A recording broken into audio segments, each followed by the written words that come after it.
We are looking at some of these stocks that have been beaten up, but if we do get a vaccine, things may get better. Before we even get into the stocks that you like, because it's a question I ask all the time, what is your timeline for when you think some semblance of normal returns? Because I think we'll have a big impact in terms of how people think about the stocks you're about to talk about.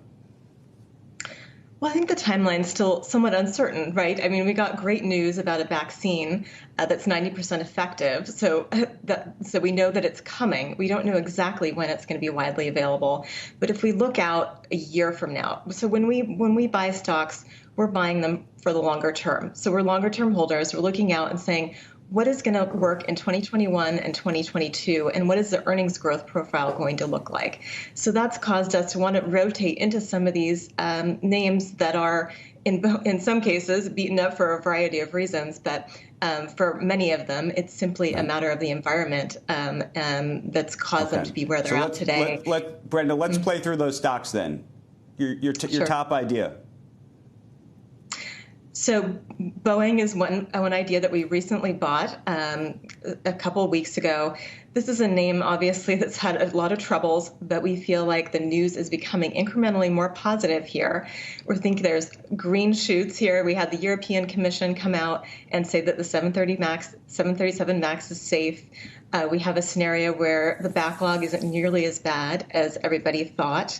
And we have certain parts of the world, especially areas like China, where air travel, domestic air travel, really is back to pre-COVID levels. So we think that travel will return.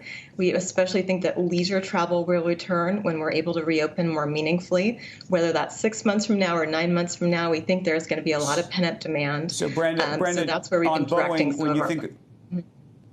Brenda, you look at 2022 earnings, Boeing. What do they look like to you? They look like 2019 earnings? They look like 2018 earnings, 2017 earnings? What would be your So I certainly don't think we get a full recovery here. And it's not so much about the level of earnings, but I think for a story like Boeing, you have a duopoly here. You have a company that's incredibly important for a variety of reasons. And we think that the news, we've been watching it for a long time. We're waiting for it to bottom out here. Right. And we think the news is becoming incrementally more positive. I think that's all that we need to really get the stock continuing to move higher from here. Whether we get to, I think it's going to be a while before we get back to 2019 earnings levels, certainly.